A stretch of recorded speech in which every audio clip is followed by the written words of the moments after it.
Bonjour Gérard Noriel. Bonjour. Nous sommes ravis de vous accueillir ici à Clermont-Ferrand. Nous sommes tous les cinq étudiants en histoire et nous avons tous une question à vous poser. Oui. Je vais commencer. Ma question portera sur votre dernier ouvrage, Le Venin dans la plume, dans lequel vous abordez assez largement la question des médias. Pour vous, d'après vous, quelle peut être la place de l'historien dans les médias aujourd'hui? C'est une question que je me pose moi-même encore. Oui, c'est une question assez compliquée parce que les médias ont une place de plus en plus envahissante. Donc il y a plusieurs stratégies quand on défend le métier d'historien, c'est-à-dire le métier de chercheur.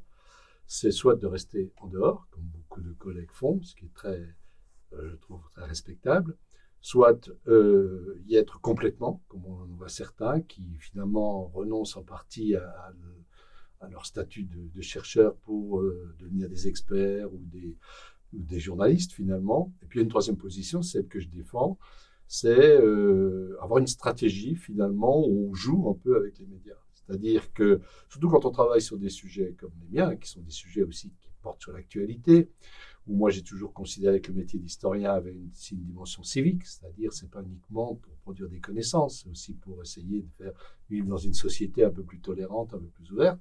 On est bien obligé d'une manière ou d'une autre. Alors il faudrait voir ce qu'on appelle médias aussi, hein, parce qu'il y a la presse écrite, il y a la radio, il y a la télévision, et à chaque fois c'est différent. Hein. Mais globalement, disons, moi j'essaye toujours effectivement d'intervenir uniquement sur des choses sur lesquelles j'ai travaillé. Ça, c'est un enjeu et c'est très difficile. Les journalistes cherchent toujours à vous tirer plus loin. Vous voyez, vous faire commenter la dernière phrase des machins, etc., etc. Donc ça, c'est une règle déontologique qu'il faut respecter. Je ne parle que de ce que je connais, sinon j'ai rien à faire à la télévision. Hein. Et puis, d'autre part, eh bien, apprendre un petit peu à parler de manière concise, de préparer un petit peu avant pour avoir des exemples précis, pour toucher le public. Mais on n'explique rien. Hein. Je parle de la télévision. La radio, on a plus de temps. Mais on n'explique rien à la télévision. On ne peut pas, on n'a jamais le temps. On peut seulement inciter à lire, par exemple. Moi, c'est quand je sais que je vais aller à la télévision, la plupart du temps, eh bien, je prépare avant, je me dis, tiens, qu'est-ce qu'il faut que je raconte pour que les gens aient envie d'aller plus loin, de lire ce que j'ai écrit. Voilà comment je me situe, moi, je dirais, par rapport aux médias. Donc on voit qu'aujourd'hui, nous sommes dans une société presque constamment alimentée par la polémique. Donc vous, Gérard Noriel, vous avez écrit un livre, donc le dernier, Le Venin dans la plume, sur Éric Zemmour. Pourquoi avoir choisi de parler de ce polémiste en particulier? Est-ce que vous pourriez nous expliquer un petit peu plus votre démarche? Alors, ce n'est pas un livre sur Zemmour, c'est une comparaison. Oui. Je dirais plus qu'une comparaison. Là, j'ai peut-être pas assez insisté là-dessus, parce que après, c'est vrai, on découvre la vérité d'un livre dans la réception du livre aussi. Hein. Donc, on l'écrit, on a en tête toute une série de choses, et puis après, on se rend compte que les gens le lisent de telle ou telle manière. Bon. Donc, ce que je dirais, j'insisterai sur le fait que pour moi, j'ai voulu faire mon métier d'historien, de socio-historien, je précise, parce que j'ai une double formation, qui est de rendre compte, je dirais, de la genèse des discours de haine. Hein. Bon. Donc, c'est pour ça que j'ai fait une comparaison entre Drummond, qui est donc le journaliste qui a popularisé l'antisémitisme en France à la fin du 19e siècle, et Éric Zemmour aujourd'hui. Donc j'ai fait un travail de texte, hein, j'analyse les textes très précisément, ce que pratiquement personne n'avait fait. La plupart des débats que j'ai, les gens disent « Ah bon, on n'a pas lu Zemmour ». Ils en parlent, mais ils n'ont pas lu. Donc, et puis, ce qui m'a frappé, c'est de voir le nombre de points communs. Mais pas évidemment au niveau je dirais, des exemples, parce que les contextes ont changé. On ne peut plus écrire aujourd'hui de la même manière qu'à la fin du 19e siècle. Il n'y avait pas de loi qui pénalisait le racisme à cette époque-là. Donc les propos étaient beaucoup plus violents. Mais je veux dire, quand on analyse la rhétorique, c'est important, j'insiste sur ce mot, c'est-à-dire l'art, hein, l'art de convaincre quelqu'un. C'est-à-dire ce qui implique de comprendre ce que c'est qu'une croyance, la réception. Très peu d'historiens, d'ailleurs, travaillent dans cette perspective. On a beaucoup d'histoires, des idées, des arguments, etc. Mais la réception des discours, ou des images d'ailleurs, c'est la même chose, c'est très peu fait. Donc c'est ça que j'ai focalisé mon travail là-dessus en me demandant, mais comment se fait-il qu'autant de gens puissent croire des idioties pareilles, si vous voulez. Parce que d'un point de vue sérieux, quand on lit, je donne multiples exemples, ça ne tient pas la route. Vous qui faites de l'histoire, vous doutez bien quand on voit ce qu'il raconte sur François Ier, qui est le traître de la France parce qu'il il se serait soumis à Soliman le Magnifique, enfin que des idioties comme ça sur Pétain, etc. Bon, donc ça ne tient pas debout. Et pourtant, ça marche. Et pourtant, il y a des gens, j'ai analysé sur les réseaux sociaux, qui disent, bah oui, Zemmour, c'est un grand historien. Mais c'est comprendre la croyance, en respectant aussi ceux qui peuvent croire ça, pour démonter les mécanismes. Voilà ce que j'essaye de faire dans ce petit livre, disons, qui pour moi, voilà, ce que j'appelle un essai. Je classe mes ouvrages en fonction de différents paramètres. Ça, pour moi, c'est un essai. Est-ce que, du coup, vous pensez qu'il doit être exclu du débat public ? Alors, j'avais été invité, quand le livre est sorti, par Cyril Hanouna, vous voyez ce que je veux dire,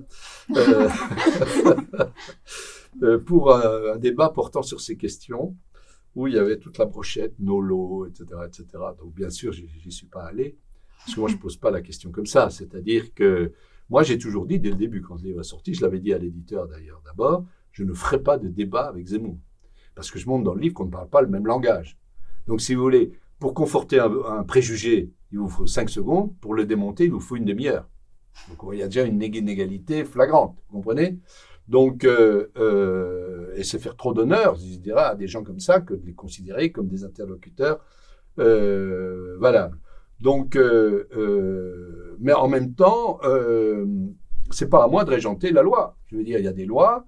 Il a été condamné à plusieurs reprises, bon, pour des incitations à la haine, etc. Donc, je pense simplement qu'il faut faire appel à la responsabilité, à la déontologie des journalistes. Moi, je crois beaucoup à cette question de déontologie. Je crois que c'est peut-être par ce biais-là qu'on peut le plus convaincre un certain nombre de... Pas tous, évidemment, il y a des gens qui ont des intérêts, je le montre dans le livre, des intérêts économiques, notamment. Quand vous faites le buzz, ça se vend mieux, donc vous faites de l'audience, donc voilà, il y a des gens, ils ne vont pas au-delà de ça, hein, ils s'en foutent du reste. Donc, mais le monde, c'est pour ça qu'on revient à la question sur les médias, le monde des médias, il faut le déconstruire aussi. Comme je vous disais, il faut revenir aux individus, ben là aussi. Moi, je connais beaucoup de journalistes qui se battent là où ils sont pour essayer de changer les choses, y compris dans des chaînes d'infos en continu comme CNews, LCI, etc. Ils en souffrent de ça. Ils font leur boulot, ils essayent de le faire bien, ils voient arriver un ovni, là, Zemmour, etc. Vous voyez, et puis tout le monde, après, tout le monde de notre côté, je dirais, les traite, vous voyez, comme des parias. Ben, c'est un peu injuste pour eux qui essayent de faire leur boulot. Donc il y a des luttes comme ça, des luttes sociales qui se mènent aujourd'hui, à l'intérieur des rédactions même, vous voyez. Donc moi, c'est surtout ça que je crois faire. Moi, je crois plus à l'éducation qu'à la répression. Je le dis souvent, d'ailleurs, moi je suis militant antiraciste depuis que je suis étudiant, mais j'ai toujours privilégié l'éducation sur la répression. C'est pour ça que la multiplication des procès contre Zemmour, je ne pense pas que ce soit une bonne chose. Parce que ça le conforte dans son statut de victime. Constamment, il joue là-dessus. Et il y a des gens qui le suivent sur cette base-là. Des gens qui, effectivement, dans notre société, sont des victimes, parce qu'ils n'ont pas de boulot, parce que, vous voyez, ils sont déclassés, etc., vont s'identifier à un personnage comme Zemmour, parce que Zemmour se présente comme une victime qu'on empêche de parler, etc. Donc, n'en rajoutons pas. Mais je dis simplement, puisque ce gars-là fait de la politique d'extrême droite, qu'il ait sa place dans les organes d'extrême droite. Valeurs actuelles, etc., etc.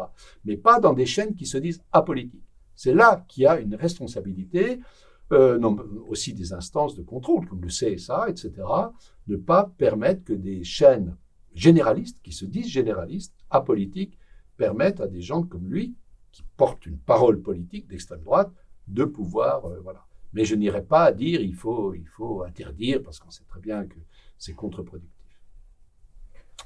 Une autre chose étant qu'on donne aussi, ce que je montre dans ce livre, pourquoi j'ai écrit ce livre ? C'est pas pour critiquer les thèses de Zemmour, je le dis, sur l'immigration. Quand il a écrit son premier livre, j'en ai déjà écrit 4, moi, sur le sujet. Donc, je réfutais déjà tout ce qu'il racontait après. Vous comprenez, c'est pas ça. Mais c'est quand il s'est attaqué dans son dernier livre à notre métier. Vous qui faites des études d'histoire, vous êtes directement concernés. Vous savez ce que c'est que faire des études. Le travail que ça représente, on vous apprend, vos profs vous apprennent aussi. Travail sur archives, la confrontation des sources, etc.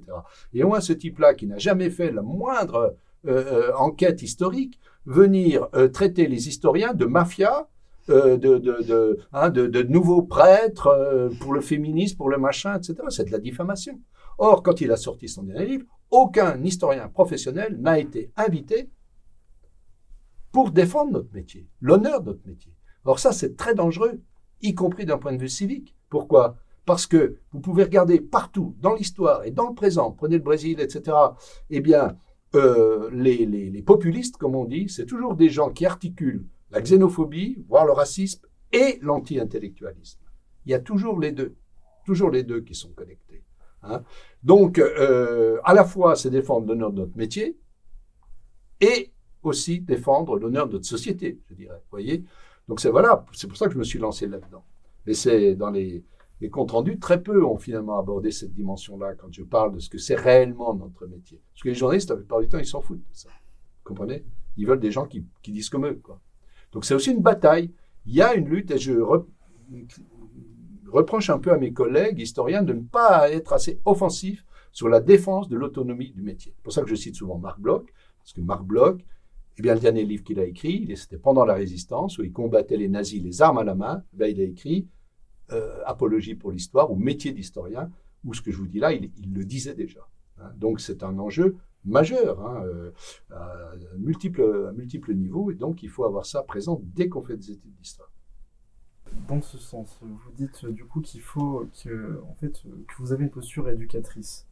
Est-ce que vous souhaiteriez que d'autres historiens prennent aussi cette place dans les médias, ils viennent et prennent un peu votre continuité pour être dans les médias et éduquer un peu la société? Mais il y en a qui le font, vous savez.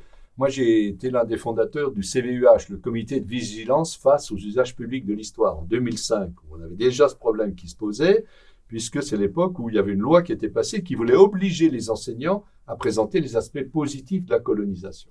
Nous, on est intervenu en disant, attention, le but d'un enseignant, c'est pas de dire c'est positif, c'est négatif, c'est d'expliquer. C'est ce que je vous disais tout à l'heure. Donc, on s'est battu là-dessus, et on a un certain nombre d'historiens, oui, à faire. Je ne suis pas tout seul, hein. On est minoritaire, mais on est quand même un certain nombre de gens à mener ce combat, oui, d'éducatif au sens émancipateur. Hein. Pour moi, c'est ça. C'est-à-dire, comme je disais tout à l'heure, c'est pas pour faire des leçons de morale, c'est pour donner des instruments pour que les gens puissent se gouverner comme ils veulent dans la société en tant que citoyens. Vous voyez, ça, c'est essentiel. Parce qu'il y a beaucoup de gens aussi, notamment dans la nouvelle génération d'historiens, je dirais d'historiennes, parce que maintenant, c'est surtout des femmes, qui ont des postures que moi, je trouve trop... Ils ne respectent pas assez l'autonomie du métier. Donc, elles sont impliquées dans toute une série de polémiques sans arrêt, tous les jours. Les réseaux sociaux, de ce côté-là, ne nous aident pas. Hein.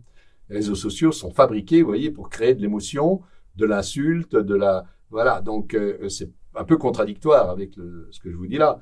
Donc les réseaux sociaux ont un effet assez négatif. Il y a des aspects positifs, mais il y a aussi cet effet négatif. Donc voilà, il y a des limites, mais on ne peut pas trancher non plus, vous voyez, de manière définitive. On est souvent sur le fil du rasoir, vous voyez. Moi, des fois, je me dis, est-ce que j'interviens pas, comment ? Parce que il faut aussi parler le langage des gens, si vous voulez être compris. Donc c'est une posture difficile. Mais je pense qu'on progresse dans son métier, justement, quand on est dans des postures difficiles.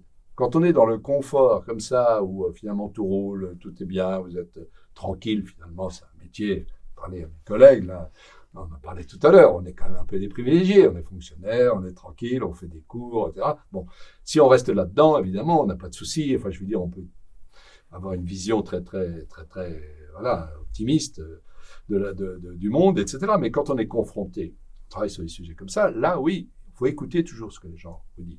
J'ai essayé d'expliquer ça dans un livre que, oui, si vous l'avez là, dans celui-là, sur l'histoire du clown de chocolat, comment moi-même j'avais évolué. Quand j'ai travaillé sur cet artiste, premier artiste noir de la scène française, il ne savait pas écrire, il était esclave, hein, il ne parlait pas le français.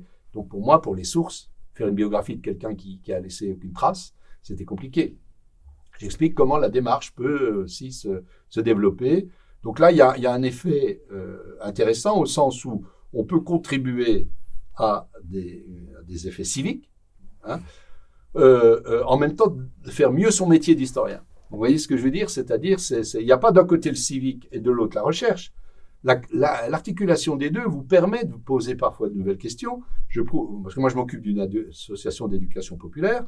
Je montre comment dans un spectacle où j'étais moi-même sur scène avec un musicien et un comédien qui jouait le rôle de Chocolat, Ce sont des élèves de lycée professionnel, dont un élève d'origine africaine qui nous a interpellés, qui nous a dit « mais ce clown, c'est pas possible, qu'il ait subi tous ces insultes racistes sans se défendre ». On se dit « bah oui, tiens, on a beaucoup parlé du racisme, on n'a pas parlé tellement des résistances qui étaient capables de développer les gens à cette époque ». Donc moi, ça m'a ramené aux archives, je suis retourné, j'ai été voir des films, parce qu'il a été filmé par les frères Lumière. Au début, j'avais rien compris, j'avais vu ces sketchs, ça m'avait pas fait rigoler, bon, j'avais dit pas sérieux. J'ai regardé de nouveau et là, j'ai vu des choses que je n'avais pas vues la première fois. C'était les résistances par le geste. Par exemple, il fait des pieds de nez. Vous voyez, c'est lui qui a inventé le personnage de l'Auguste, vous savez, avec le nez rouge.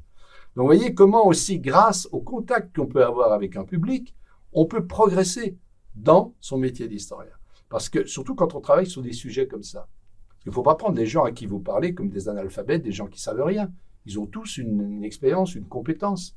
Et ils peuvent vous apporter quelque chose que vous n'avez pas vu, que vous n'avez pas compris, etc. C'est ça qui fait la richesse de ce métier. Oui, alors j'ai remarqué dans ce livre que vous avez différents commentaires laissés par des internautes comme des sources historiques. Est-ce qu'il s'agit pour vous, cher Noriel, de sources comme les autres? Oui, bah, je pense que pour Drummond, j'aurais bien aimé le faire.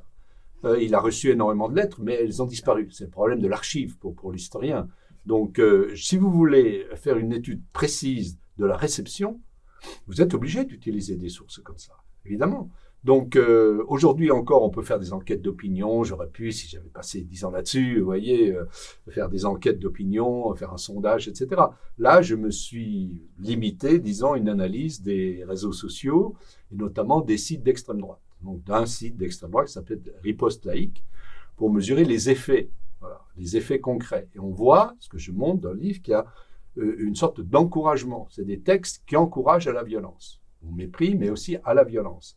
Donc la question qui est posée, évidemment, je ne compare pas, on a essayé Alain Finkielkraut et d'autres ont essayé de me mettre sur ce terrain-là, et c'est pas du tout, c'est de la basse polémique. Je ne compare pas le sort des Juifs, évidemment, à l'époque du nazisme, et le sort des musulmans aujourd'hui. C'est pas du tout ça, mon bouquin. C'est de faire comprendre comment des discours peuvent inciter. Et on ne sait pas ce que l'avenir nous réserve, finalement. Donc c'est aussi, d'un point de vue civique, c'est une mise en garde contre des effets de banalisation de ce genre de discours, parce que moi, je les mesure déjà dans les réseaux sociaux, comme je le disais. On a eu depuis, vous avez suivi à Bayonne, enfin, d'attaque de la mosquée, etc. On a eu par ailleurs, vous savez, des théoriciens du grand remplacement, enfin, on a des choses qui se développent comme ça. Donc c'est aussi notre devoir, quand on croit à la fonction civique de l'histoire, d'attirer l'attention, de tirer la sonnette d'alarme, mais en restant sur le terrain de la science. Moi, c'est toujours très important pour moi. Je ne porte pas de jugement de valeur, sauf dans l'introduction du livre, je sais pas, ça vous intéresse, parce qu'il y a aussi cette dimension pour être cru soi-même. C'est ça le problème de l'historien.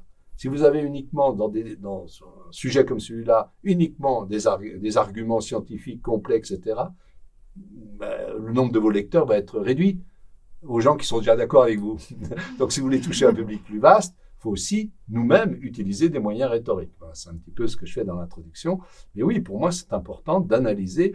Et je pense qu'on pourrait aller beaucoup plus loin que je ne l'ai fait dans l'analyse des réseaux sociaux, dans les types de discours qui sont développés là-dessus. C'est un objet, oui, intéressant, peut-être plus pour les sociologues que pour les historiens, mais ça fait partie des matériaux qu'on doit utiliser aujourd'hui. On vient d'évoquer justement les réseaux sociaux. Et on sait aujourd'hui que les réseaux sociaux, c'est le lieu des mobilisations sociales. C'est d'ailleurs un thème qui vous tient particulièrement à cœur. Et pour ce thème, justement, on remarque à travers vos travaux que vous faites un lien entre l'histoire de la classe ouvrière et l'histoire de l'immigration. Est-ce que vous pourriez nous préciser la nature de ce lien ? La question des réseaux sociaux, pour moi, elle relève d'un problème fondamental quand on fait de la sociologie, qui est le lien social. C'est-à-dire comment des individus sont tous différents, tous sur leur particularité, etc., peuvent se lier entre eux. C'est ça l'objet même de la sociologie. Donc moi, j'ai beaucoup travaillé là-dessus. Et effectivement, eh bien, à l'époque de Drummond, par exemple, c'était la presse essentiellement, le lien écrit par l'écriture qui créait de la mobilisation. Aujourd'hui, comme vous le disiez, il y a toujours d'ailleurs l'écriture, l'écrit, mais il y a aujourd'hui beaucoup l'image et effectivement les réseaux sociaux. Donc ça, c'est des éléments fondamentaux et qui ont un lien avec mes travaux, au sens où, quand j'ai travaillé sur le monde ouvrier, j'ai travaillé beaucoup aussi, notamment dans l'histoire populaire de la France, sur les formes de résistance collective. C'est-à-dire que quand vous avez des liens sociaux qui se mettent en place, c'est aussi des instruments de résistance. Parce que si vous résistez tout seul, bon, beaucoup de gens le font, mais ça ne va pas très loin.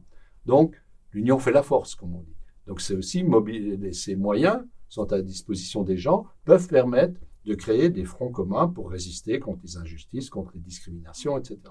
Donc, c'est ces liens-là sur lesquels j'ai travaillé pour montrer comment le monde ouvrier s'était structuré, les syndicats, les partis, etc. Et on retrouve au niveau de l'immigration aussi les luttes contre le racisme, contre les discriminations, passent par aussi des liens sociaux qui ont été longtemps écrits et qui aujourd'hui utilisent beaucoup les réseaux sociaux. Voilà, alors à chaque fois il y a des contradictions. Enfin, les réseaux sociaux, j'en fais pas forcément, je dirais, une panacée. Je veux dire, on peut avoir aussi des formes de mobilisation qui vont être contradictoires avec les intérêts des personnes. Enfin, c'est assez compliqué. Mais en tout cas, le lien, oui, c'est fondamental. On ne peut pas faire, à mon avis, de sociologie ou de socio-histoire sans s'intéresser aux liens sociaux. Parce que tout l'objet de nos travaux, c'est de déconstruire les entités collectives, toutes faites. Quand on dit l'immigré, le noir, voilà. Vous ne pouvez pas faire de la socio-histoire si vous ne déconstruisez pas tout ça. Mais aussi l'État, l'Église, le parti, pour retrouver les individus en chair et en os. C'est la base de ma démarche que j'applique à différents objets. Ma question se portait plus sur le lien que vous faites entre l'histoire de la classe ouvrière et l'histoire de l'immigration. Oui.